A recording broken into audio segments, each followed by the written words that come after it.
Brought to you by V-Guard, co-powered by Sensodyne and Vimal. ಬಾಯಲ್ಲಿ ಹೇಳಿ ಕೇಸರಿ. Associate sponsor Ultratech Cement. Prajwal Revanna pen drive ಪ್ರಕರಣಕ್ಕೆ big twist ಸಿಕ್ಕಿದೆ. ಅಶ್ಲೀಲ ವಿಡಿಯೋ ಹಂಚಿಕೆ ಆರೋಪದಲ್ಲಿ ಇಬ್ಬರನ್ನ ಬಂಧಿಸಲಾಗಿದೆ. ಬಂಧಿತರಲ್ಲಿ ಒಬ್ಬಾತ ಬಿಜೆಪಿ ಮಾಜಿ ಶಾಸಕ ಪ್ರೀತಂ ಗೌಡ ಆಪ್ತ ಅಂತ ಹೇಳಲಾಗ್ತಿದೆ. ಮತ್ತೊಂದೆಡೆ ಮಾಜಿ ಸಚಿವ ಎಚ್.ಡಿ. ರೇವಣ್ಣ ಜಾಮೀನು ಅರ್ಜಿ ವಿಚಾರಣೆ ಇಂದು ನಡೆಯಲಿದ್ದು ಜೈಲಿನಲ್ಲಿರುವಂತಹ ರೇವಣ್ಣ ಢವಢವ ಶುರುವಾಗಿದೆ.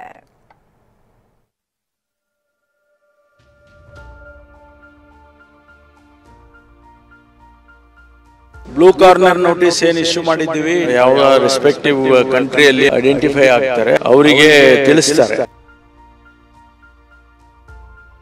ಕಂಪ್ಲೇಂಟ್ದಾರರು ಅವ್ರ ಮೇಲೆ ಕೇಸ್ ಹಾಕುವಂತದ್ದು ಆಗ್ತಾ ಇದೆ. ಸಿಬಿಐ ಕೊಟ್ಬಿಟ್ರೆ ನಿಷ್ಪಕ್ಷಪಾತ ತನಿಖೆ ಆಗುತ್ತೆ. ಮತ್ತೆ ಅವ್ರಿಗೆ ಯಾವ ನೈತಿಕತೆ ಇದೆ? ಸಿಬಿಐ ಕೊಡಿ ನಮ್ಮ ಪೊಲೀಸ್ನವ್ರ ಮೇಲೆ ನಂಬಿಕೆ ಇಲ್ಲ ಅವ್ರಿಗೆ.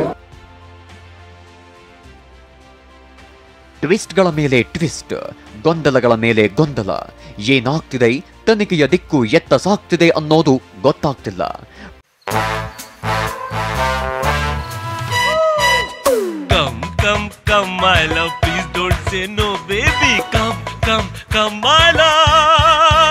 ವಿ-ಗಾರ್ಡ್ ನ air coolers extra large cooling pad ನೊಂದಿಗೆ ಇದು ಎಂತೆಂಥವರನ್ನು ಕೂಲ್ ಆಗಿಸುತ್ತೆ. V-Guard air coolers, long lasting cooling. Prajwal ವಿರುದ್ಧದ ಅತ್ಯಾಚಾರ, ರೇವಣ್ಣ ವಿರುದ್ಧದ ಕಿಡ್ನಾಪ್ ಪ್ರಕರಣ ದಿನ ದಿನಕ್ಕೂ ಅನುಮಾನದ ಪ್ರಶ್ನೆಗಳನ್ನ ಹುಟ್ಟು ಹಾಕ್ತಿದೆ. ಪೆನ್ ಡ್ರೈವ್ ಪ್ರಕರಣದಲ್ಲಿ ನಾಯಕರ ಜಟಾಪಟಿ ಒಂದು ಕಡೆ ಆದ್ರೆ, ತನಿಖೆಗೆ ಸಿಕ್ತಿರುವ ಒಂದೊಂದೇ ಸಾಕ್ಷಿಗಳು ಪ್ರಕರಣ ಎಲ್ಲಿಗೆ ಹೋಗಿ ಮುಟ್ಟುತ್ತೋ ಅನ್ನೋ ಸದ್ದು ಶುರು ಮಾಡಿದೆ. ಇಂಥ ಸದ್ದಿನ ನಡುವೆ ತಂದೆ ಮಗನ ಪ್ರಕರಣದಲ್ಲಿ ಒಂದೊಂದೇ ಸಂಗತಿಗಳು ಬಯಲಾಗ್ತಿವೆ.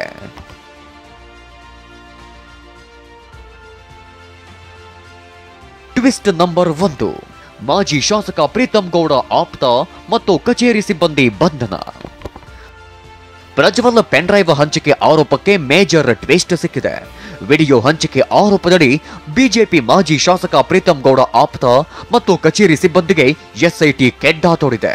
ಪ್ರೀತಂ ಗೌಡ ಆಪ್ತ ಲಿಖಿತ್ ಗೌಡ, ಕಚೇರಿ ಸಿಬ್ಬಂದಿ ಚೇತನ್ನನ್ನ ವಿಡಿಯೋ ಹಂಚಿಕೆ ಆರೋಪದಡಿ ಬಂಧಿಸಲಾಗಿದೆ. ಆರೋಪಿಗಳಿಬ್ಬರನ್ನ ಅವರ ನಿವಾಸಕ್ಕೆ ಕರೆದೊಯ್ದು ಮಹಜರು ಪ್ರಕ್ರಿಯೆ ನಡೆಸಲಾಯಿತು. ಬಳಿಕ ಇಬ್ಬರನ್ನ ಹಾಸನದ ಜೆಎಂಎಫ್ಸಿ ಕೋರ್ಟ್ಗೆ ಹಾಜರುಪಡಿಸಲಾಯಿತು. ನ್ಯಾಯಾಧೀಶರು ಇಬ್ಬರಿಗೂ 14 ದಿನ ನ್ಯಾಯಾಂಗ ಬಂಧನಕ್ಕೆ ಒಪ್ಪಿಸಿ ಆದೇಶಿಸಿದ್ದಾರೆ. ಮೇ 25ರವರೆಗೆ ಲಿಖಿತ್ ಗೌಡ, ಚೇತನ್ಗೆ ಜೈಲೇ ಗತಿ ಆಗಿದೆ.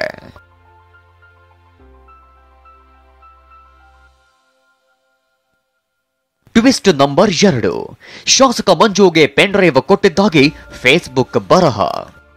ನವೀನ್ ಗೌಡ ಫೇಸ್ಬುಕ್ನಿಂದ ಮತ್ತೊಂದು ಸ್ಫೋಟಕ ಸಂಗತಿ ಹೊರಬಿದ್ದಿದೆ. ಏಪ್ರಿಲ್ 20ರಂದು ರಸ್ತೆಯಲ್ಲಿ ಪೆನ್ ಡ್ರೈವ್ ಸಿಕ್ಕಿತ್ತು. ಪೆನ್ ಡ್ರೈವ್ ಅನ್ನ ಏಪ್ರಿಲ್ 21ರಂದು ಅರಕಲಗೂಡು ಜೆಡಿಎಸ್ ಶಾಸಕ ಎ ಮಂಜು ಅವರಿಗೆ ಮಾರುತಿ ಕಲ್ಯಾಣ ಮಂಟಪದಲ್ಲಿ ಕೊಟ್ಟಿದ್ದಾಗೆ ನವೀನ್ ಗೌಡ ಹೆಸರಿನ ಫೇಸ್ಬುಕ್ ಅಕೌಂಟ್ನಿಂದ ಪೋಸ್ಟ್ ಮಾಡಲಾಗಿದೆ. ಅಷ್ಟೇ ಅಲ್ಲ, ಕುಮಾರಸ್ವಾಮಿ ಅವರು ಹೇಳಿದ ಹಾಗೆ ವಿಡಿಯೋ ವೈರಲ್ ಹಿಂದೆ ಇರುವ ಮಹಾನ್ ನಾಯಕ ಅರಕಲಗೂಡು ಶಾಸಕರೇ ಇರಬಹುದಾ ಅಂತ ಬರೆಯಲಾಗಿದೆ. ನವೀನ್ ಗೌಡ ಫೇಸ್ಬುಕ್ ಬರಹದಲ್ಲಿ ಯಾವಾಗ ಎ ಮಂಜು ಹೆಸರು ಕೇಳಿಬಂತು, ಈ ಆರೋಪಕ್ಕೆ ಶಾಸಕ ಎ ಮಂಜು ಸ್ಪಷ್ಟನೆ ಕೊಡೋಕೆ ಮುಂದಾದ್ರು. ನವೀನ್ ಗೌಡ ಯಾರು ಏನು ಅಂತ ಗೊತ್ತಿಲ್ಲ. ನವೀನ್ ಗೌಡ ವಿರುದ್ಧ ನಾನು ಮಾನನಷ್ಟ ಮೊಕದ್ದಮೆ ದಾಖಲಿಸ್ತೇನೆ. ಇಂಥ ನೀಚ ರಾಜಕಾರಣ ನಾನು ಎಂದಿಗೂ ಮಾಡಿಲ್ಲ ಅಂತ ಗರಂ ಮಾತರು. ಮೊದಲನೇದಾಗಿ ಅವ್ನು ನನಗೆ ಕೊಟ್ಟಿದ್ದೀನಿ ಅಂದಮೇಲೆ ನನಗೆ ಕೊಟ್ಟಿಲ್ಲ, ಬಟ್ ಕೊಟ್ಟಿದ್ದೀನಿ ಅಂತ ಅಂದಮೇಲೆ ಪೆನ್ ಡ್ರೈವ್ ಹಂಚಿದ್ದೀನಿ ಅಂತ ಒಪ್ಕೊಂಡಂಗೆ ಆಯ್ತು ತಾನೆ. SIT ಕೂಡಲೇ ಬಂಧಿಸ್ಬೇಕಲ್ಲ. ಯಾರ್ಯಾರನ್ನೋ ಹಿಡಿತಾರೆ, ಇವನು ಹಿಡಿಯೋಕ್ಕಾಗಲ್ವಾ? ಯಾಕೆ ಹಿಡಿಬಾರ್ದು? ಇಲ್ಲಿ ಏನೋ ಪಿತೂರಿ ನಡೀತಾ ಇದೆ.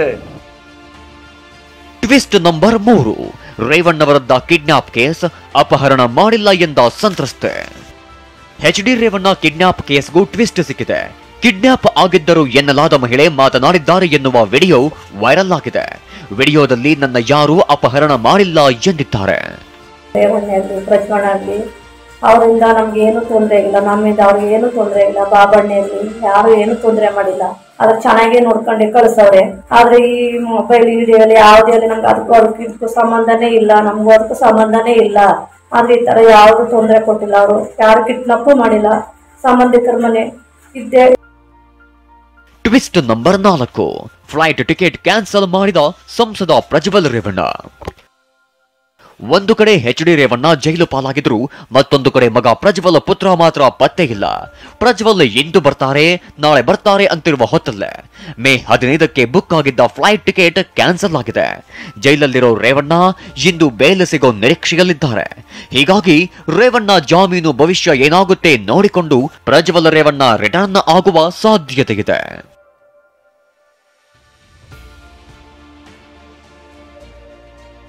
ಇಷ್ಟೆಲ್ಲ ಬೆಳವಣಿಗೆಗಳ ನಡುವೆ ಪ್ರಜ್ವಲ್ ಪೆನ್ ಡ್ರೈವ್ ಪ್ರಕರಣ ಸಿಬಿಐಗೆ ಕೊಡಬೇಕು ಅಂತ ಬಿಜೆಪಿ ನಾಯಕರು ಒತ್ತಡ ಹಾಕಿದ್ದಾರೆ.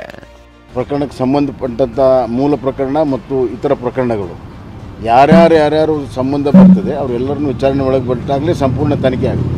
ಅದಕ್ಕಾಗಿ ನಾವು ಹೇಳ್ತಾ ಇರೋದು ಸಿಬಿಐ ಕೊಟ್ಟುಬಿಟ್ರೆ ನಿಷ್ಪಕ್ಷಪಾತ ತನಿಖೆ ಆಗುತ್ತೆ. ಇಲ್ಲಿ ಸಿಬಿಐ ತನಿಖೆ ಆಗಬೇಕು. ಸಿಬಿಐ ತನಿಖೆ ಯಾಕಂದರೆ ಯಾರ್ಯಾರು ಇದಕ್ಕೆ ಕಂಪ್ಲೇಂಟ್ದಾರರಿದ್ದಾರೋ ಅವ್ರ ಮೇಲೇ ಕೇಸ್ ಹಾಕುವಂಥದ್ದು ಆಗ್ತಾ ಇದೆ. ಆ ದೃಷ್ಟಿಯಿಂದ ಇದನ್ನು ಸಿಬಿಐ ತನಿಖೆಗೆ ಆಗಬೇಕು ಅನ್ನೋದು ನಮ್ಮ ಅಭಿಪ್ರಾಯ. ಬಿಜೆಪಿ ನಾಯಕರ ಮಾತಿಗೆ ರಿಯಾಕ್ಟ್ ಮಾಡಿದ ಸಿಎಂ ಸಿದ್ದರಾಮಯ್ಯ, ಸಿಬಿಐ ಕೊಡಿ ಅಂತ ಕೇಳಲು ಬಿಜೆಪಿಗೆ ಯಾವ ನೈತಿಕತೆ ಇದೆ ಅಂತ ಪ್ರಶ್ನಿಸಿದ್ದಾರೆ. ಅವ್ರಿಗೆ ಯಾವ ನೈತಿಕತೆ ಇದೆ? ಸಿಬಿಐ ಕೊಡಿ. ನಮ್ಮ ಪೊಲೀಸ್ನವ್ರ ಮೇಲೆ ಯಾಕೆ ನಂಬಿಕೆ ಇಲ್ಲ ಅವ್ರಿಗೆ? ನನಗೆ ಸಿಬಿಐ ಮೇಲೆ ನಂಬಿಕೆ ಇಲ್ಲ ಅಂತಲ್ಲ, ಸಿಬಿಐ ಕೊಡೋ ಅಂತ ಕೇಸ್ಗಳು ಕೊಡೋಣ. ಅದು ಒಂದು ಇನ್ವೆಸ್ಟಿಗೇಟಿಂಗ್ ಏಜೆನ್ಸಿ. ಅವ್ರ police SIT is also investigating agency. ನಮ್ಮ ಪೊಲೀಸ್ನವ್ರ ಕಲೆ ಮಾಡಿಸ್ತೀವಿ. ಅದೇನೇ ಹೇಳಿ ಪ್ರಜ್ವಲ್ ಪ್ರಕರಣದಲ್ಲಿ ಪ್ರೀತಂ ಆಪ್ತ ಕಚೇರಿ ಸಿಬ್ಬಂದಿ ಲಾಕ್ ಆಗಿದ್ದು ಒಂದು ರೀತಿಯ ಟ್ವಿಸ್ಟ್ ಕೊಟ್ಟಿದ್ರೆ, ರೇವಣ್ಣ ವಿರುದ್ಧದ ಕಿಡ್ನಾಪ್ ಕೇಸ್ನಲ್ಲಿ ಸಂತ್ರಸ್ತೆ ಹೇಳಿದ್ದು ಎನ್ನಲಾದ ವಿಡಿಯೋ ಮತ್ತೊಂದು ರೀತಿಯ ಚರ್ಚೆ ಹುಟ್ಟು ಹಾಕೋದ್ರಲ್ಲಿ ಡೌಟೇ ಇಲ್ಲ. ತಂದೆ ಮಗನ ಪ್ರಕರಣ ಮುಂದೆ ಇನ್ಯಾವ ಹಂತಕ್ಕೆ ಹೋಗುತ್ತೋ ಕಾದು ನೋಡಬೇಕು. Bureau report TV9. Brought to you by V-Guard, co-powered by Sensodyne and Vimal. ಬಾಯಲ್ಲಿ ಹೇಳಿ ಕೇಸರಿ. Associate sponsor UltraTech cement.